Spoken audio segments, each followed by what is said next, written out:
क्या आपने कभी नोटिस किया कि पाथफाइंडर मिशन की इमेजेस में साइड में ऐसा ब्लैकआउट जैसा क्यों दिखता है? कुछ कॉन्स्पिरेसी थियोरिस्ट इसे रिडैक्टेड जोन्स बोलते हैं, लेकिन असली वजह क्या है? ये जानने के लिए वीडियो में आगे बने रहिए।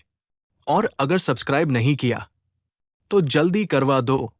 मिशन 1000 सब्सक्राइबर्स का है। तो चलो शुरू करते हैं। इस सब की कहानी शुरू होती है 1990s के शुरुआत में, जब नासा एक बड़े प्रॉब्लम से गुजर रहा था। कोल्ड वॉर खत्म हो चुकी थी और बजट कट्स की वजह से नासा के कई मार्स मिशंस कैंसिल हो गए थे। लेकिन फिर नासा ने डिसाइड किया, एक छोटा लो कॉस्ट मिशन भेजेंगे, जिसका नाम रखा गया पाथफाइंडर। पाथफाइंडर का मेन गोल था मार्स पर सेफली लैंड करना, एनवायरनमेंट को टेस्ट करना और एक छोटा रोवर सॉजर्नर वहां चलाना।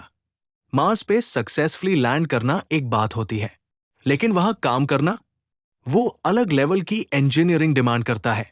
नासा ने पाथफाइंडर मिशन के लिए कुछ केयरफुली सिलेक्टेड साइंटिफिक इंस्ट्रूमेंट्स और रिगरस टेस्टिंग प्रोसीजर्स डिजाइन किए थे, ताकि चाहे कितना भी हार्श एनवायरनमेंट हो, मिशन फेल न हो। अब हम बात करते हैं उन टूल्स की जो पाथफाइंडर और सॉजर्नर को एक रियल साइंटिस्ट बनाते हैं, और उन टेस्ट्स की जिनके बिना ये मिशन सिर्फ एक आइडिया ही रह जाता। मार्स पाथफाइंडर का सबसे पहला साइंटिफिक टूल था आईएमपी, यानी इमेजर फॉर मार्स पाथफाइंडर।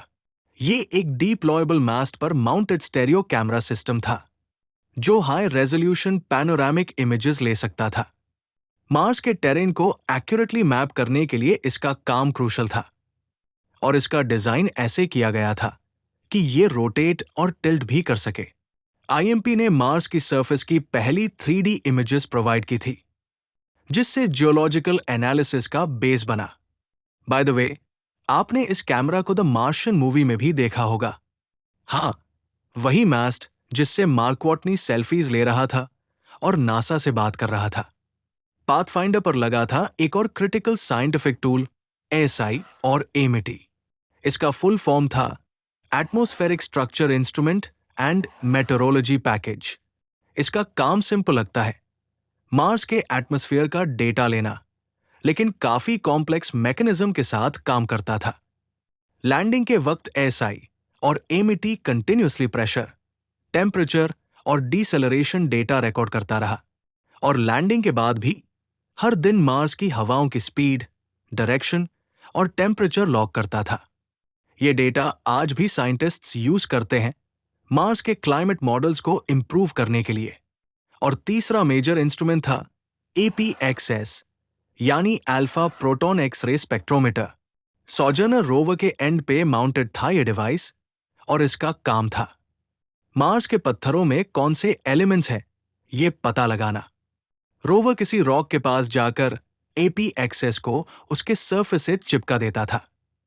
फिर अल्फा पार्टिकल्स, प्रोटॉन्स और एक्सरेज का कॉम्बिनेशन इस्तेमाल करके ये इंस्ट्रूमेंट डिटेक्ट करता था क्या रॉक बेसॉल्ट है या सेडिमेंट्री। ये डेटा मार्स की जियोलॉजिकल हिस्ट्री को समझने के लिए गोल्ड माइन था। सॉजर्नर ने सबसे पहले एनालिसिस किया था एक पत्थर पर जिसका नाम नासा ने रखा था योगी। मार्स मिशन का सबसे डेंजरस फेज होता है entry, descent and landing. Mars का एटमॉस्फेयर अर्थ से ज्यादा पतला है, लेकिन फ्रिक्शन बनाने के लिए काफी है। इसी वजह से पाथफाइंडर के लिए नासा ने एक मल्टी स्टेप लैंडिंग सिस्टम बनाया था। सबसे पहले टेस्ट किया गया पैराशूट हाई एल्टीट्यूड पर स्टेबिलिटी कैसे मेंटेन करेगा, क्या व्हीकल स्टेबल रहेगा या घूमेगा। वाइन टनल और ड्रॉप टेस्ट्स के जरिए यह कंफर्म किया गया। फिर आए एयरबैग्स। पाथफाइंडर के नीचे कोई लैंडिंग लेग्स नहीं थी। एयरबैग्स को मार्स जैसी ग्रेविटी में टेस्ट किया गया। Vertical drops, horizontal roll, bounce, impacts. Vehicle literally Mars की जमीन पे घूमता हुआ रुकता था, बिना डैमेज के। नासा ने एक्सट्रीम टेरेन सिमुलेशंस में भी एयरबैग्स टेस्ट किए, अनइवन रॉक्स, स्लोप्ड सर्फेसेस और कोल्ड कंडीशंस में।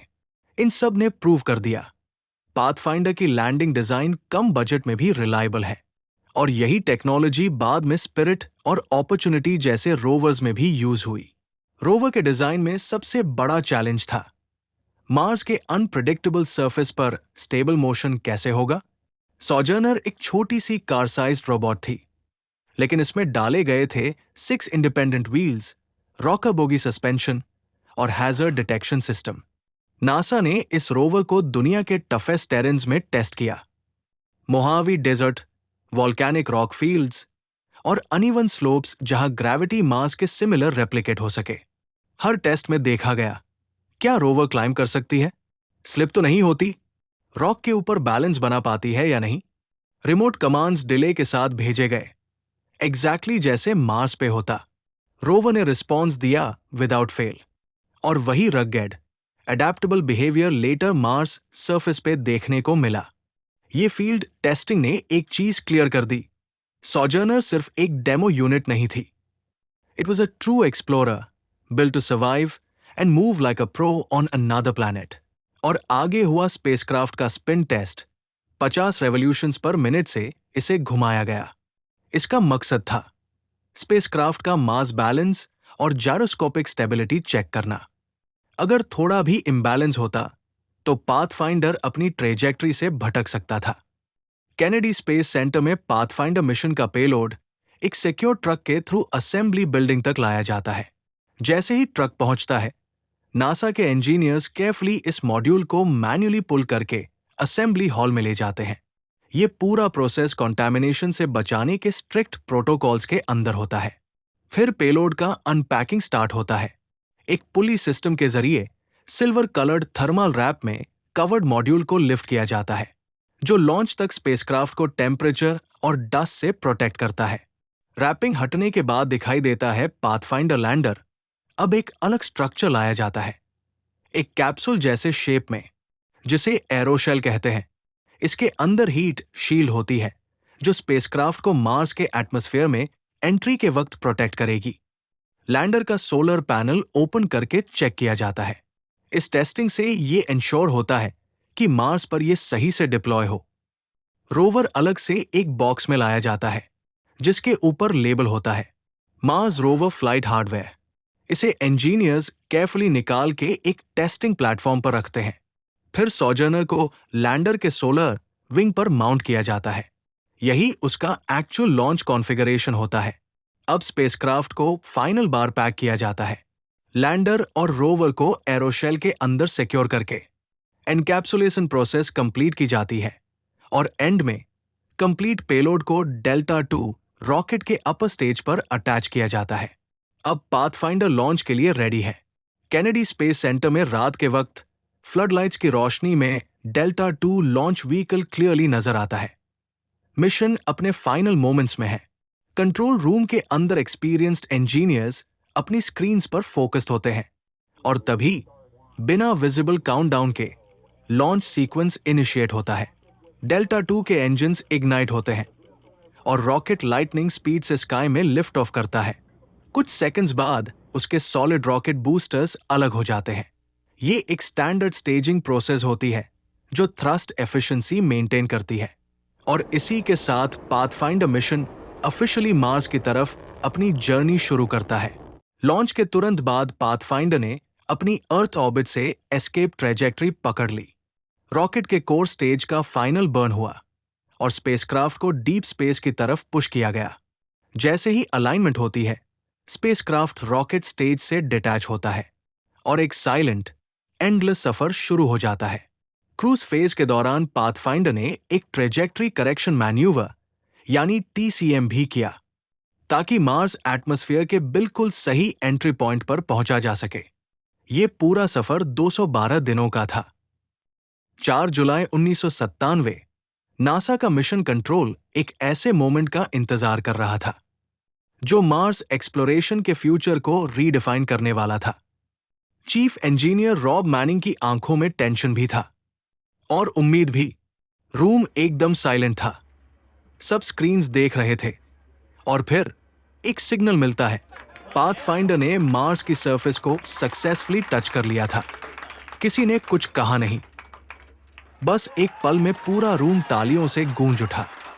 ये मार्स हिस्ट्री का एक नया चैप्टर था और नासा ने सिर्फ $265 मिलियन में ये इम्पॉसिबल लगने वाला काम कर दिखाया था। जेपीएल का मिशन कंट्रोल उस वक्त पूरी तरह अलर्ट था। इंजीनियर्स अपनी स्क्रीन्स पर झुके हुए एक सिग्नल का इंतजार कर रहे थे। पाथफाइंडर मार्स पर लैंड हो चुका था, लेकिन अब तक अर्थ से कोई कंफर्मेशन नहीं मिली थी। तभी एक अनाउंसमेंट होती है। We have closed loop receiver unlock.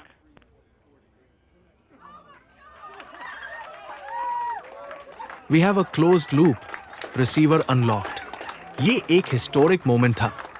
Closed loop receiver का मतलब था पाथफाइंडर ने अर्थ के सिग्नल का जवाब देना शुरू कर दिया है। और फिर नेक्स्ट अनाउंसमेंट होती है। And they have indications that the high-gain antenna has located the sun. The high gain antenna has located the sun. ये अलाइनमेंट एसेंशियल होती है। हाइगन एंटेना डायरेक्टली सन को लॉक करता है ताकि मार्स से अर्थ तक डेटा ट्रांसमिशन परफेक्ट हो। और इसी अलाइनमेंट के थ्रू हमें मिलती है मार्स की पहली तस्वीर। ये पुरानी सीआरटी स्क्रीन नासा के सॉफ्टवेयर सिस्टम्स को दिखाती है। एक तरफ टेलीमेट्री लॉग्स, दूसरी तरफ एक ब्लरी सी ग्रेस्केल इमेज। वही तस्वीर जिसे मार्स पाथफाइंडर ने सबसे पहले भेजा था। एक बैरन सरफेस और एक नया चैप्टर ह्यूमन हिस्ट्री का। नीचे मल्टीपल ग्राफ्स और इंडिकेटर्स दिख रहे हैं। यही वो मोमेंट था जब ह्यूमैनिटी ने मार्स से फर्स्ट इमेज रिसीव की थी। ना सीजीआई, ना सिमुलेशन, ये रियल था। ये एक कंप्यूटर स्क्रीन से निकली हुई तस्वीर थी और इसने मार्स के सरफेस का पहला दर्शन दुनिया को दिया। उसके बाद एक इमेजेस आने लगी। सॉजर्नर अपनी रैंप से नीचे उतरता है और मार्शियन रॉक्स पर रिसर्च करता है। तो ये थी मार्स पाथफाइंडर मिशन की पूरी कहानी, जिसमें इंजीनियरिंग का जुगाड़, टेस्टिंग की मेहनत और नासा के मिशन कंट्रोल की हार्ट बीट तक कैप्चर हुई।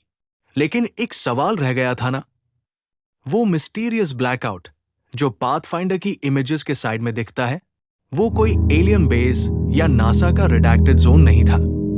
वो एक्चुअली एक सिंपल लेंस कैप रिफ्लेक्शन था।